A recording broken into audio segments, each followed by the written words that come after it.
So I'm here at the Mentzendorff stand here, and we're here at Hidalgo with Javiar Hidalgo from the Sherry House, the wonderful Sherry House. Javier's going to take us through a couple of his products, of what he's really passionate about. This is the man behind Hidalgo. So Javiar, what did you say you're going to pick out for us in your range here?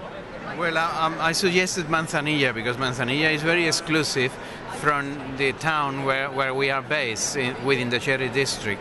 So you can produce within the cherry district the whole range of cherry all over the district, but there is one style called Manzanilla that can only be produced in the town of Sanlúcar, my town. So we are very exclusive for it. And actually Manzanilla accounts for most of the sales of cherry in Spain. I mean, the consumption of cherry in Spain is for Manzanilla more than for any other style. And it's so hot down there. It's so hot, as we can see from your tan that you have as well. And it's beautiful to have a lovely, crisp, really light, but a chilled Manzanilla. It's a perfect sort of match, isn't it? Yes, we always serve it chilled. Of course, we live in a warm country. And it's a very versatile wine. It goes with almost everything. I would say with everything. Not only the seafood, but things like olive, ham, cheese, crisp, difficult things like artichokes or asparagus will go very well with Manzanilla. So Manzanilla is very, very versatile. Manzanilla was a motive to create the tapas. I mean, the tapas is sixth because of Manzanilla. Okay. And tapas can be anything, as you know. So. And how do you feel about the sherry trade currently? Because with sherry, there's a bit of a difficult time ahead globally. In the UK, it's doing very well with the new sherry bars setting up. Things like Camino with Pepito and things like that. Are you excited about the UK? And is it following suit across the world, or is there a bit of a struggle with sherry sales globally? Well, cherry sales have been declining as a total during the last 30 years. But we are now in a position that there are some emerging markets like Japan, for example. China is showing a lot of interest, but Japan is like this. Yeah. The United States have increased quite a lot the sales, the imports of cherry. And then in this country, in the UK, we are experiencing now a lot of noise, more than figures. But you see the press is so exciting talking about these restaurants and Spanish tapas bars and sherry bars. It's great though, because at West London Wine School, where I teach, we put on sherry and tapas tastings, and many people told us that they would not fill. We wouldn't have people coming along to them. I've got to tell you, they sell out every time we put them on. And it's fantastic. People are really interested here in the UK about sherry and tapas and matching it together. Why do you think that is in the UK? Well, because the big mistake to introduce, when sherry was introduced into this country 300 years ago maybe, was not to introduce also the Spanish habits to drink it. We drink it with food all the time, while when it was introduced here, they only produce it on its own, not with food. And now we have been promoting sherry with food for a number of years, and things are coming back. In fact, I think the British people are shy to ask for sherry when they are in a bar or a restaurant, while when they are given sherry straight on, they just love it. Yep. I had 2 nights ago, I had a dinner with about 150 people in a very...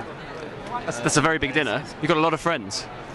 Well, it was they were members of a very special London club. Okay.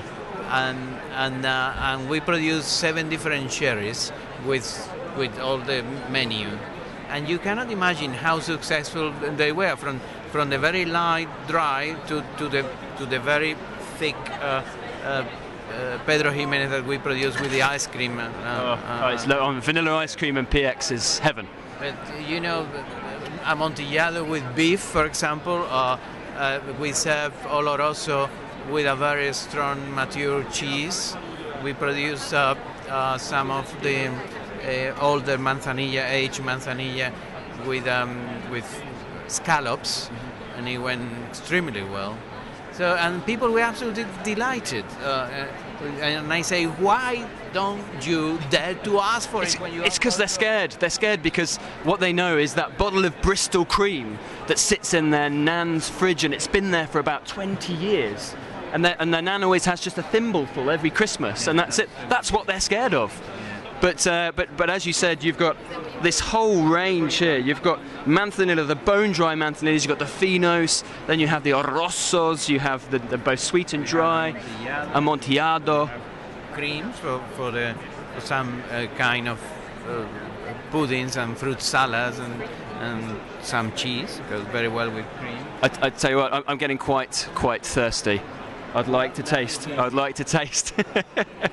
We can talk all day long about this wonderful product, Sherry. I'm very passionate about it. And we're going to try a Manzanilla. So this is from the hometown, San Luca de Barrameda, and this is that really bone-dry style. But as Javier mentioned, it's actually a style which is matched with everything, classically matched with things like sardines, seafood, olives. But what else could it go well with? All the seafood goes very well, but olives will go very well with manzanilla, almonds, asparagus, chips, crisps, some cheese. I mean, so anything in the cupboard, anything in the fridge? Anything in the fridge available. And this also makes a very good picnic wine when you are outside or when you eat tapas standing up. It is extremely good with it. I like your optimism because, of course, in this country we don't get much of a summer, but we have a bit of sunshine now, so this would be perfect. I brought the sunshine with me from Spain this week. Can you explain also how this is different to Fino, how Manzanilla is different to Fino? Because quite a few people, students, can get this a little bit confused. Well, in fact, the principle is the same. From the same vineyard, you take half of the harvest and you mature it in the seaside under the same process, and the one mature in the seaside produce Manzanilla, and the one mature in the inland, away from the sea, produce Fino.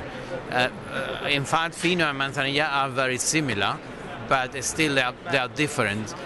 Would you say the Manzanilla has that slightly sort of salty, briny touch? Manzanilla has the nose of the seaside, aromas from the seaweeds and shellfish, and in the mouth is salty, in the size of your tongue. That's why it's called Manzanilla, because Manzanilla is Spanish for chamomile, and chamomile is salty. And Fino, instead of the seaside aromas, is like fresh almonds. And then in the mouth is not that salty as the Manzanilla is. That's the difference. They're very similar, and they suit with about the same food. But I would say that Manzanilla for a non-initiated person is much easier than a Fino. That's what I will say. If I'm given the choice, the best match for Manzanilla, the very best, is the king prawns of San Luca. It has to be those in San Luca. So that's it. So Javier says king prawns from San Luca, the only from San Luca, goes very well with Manzanilla, and certainly La Gitana as well would be the perfect match, no doubt. Well, La Gitana is one of the most ancient and best-known brands of Manzanilla, and my family has been selling it for 300 years now, so I hope they get to the point to make it right. Yeah. And drink like the Spanish, that's what we say. The Spanish drink about 80% dry sherry, Manzanillas and Fino. In England, we still have about 60% sweet, which we need to change that. Let's drink the drier stuff. The Spanish know what's good. Let's drink like the Spanish. Thank you very much for your time, Javier. We're going to stick just with that Manzanilla because I think it's a wonderful style, but thank you very much. Thank you.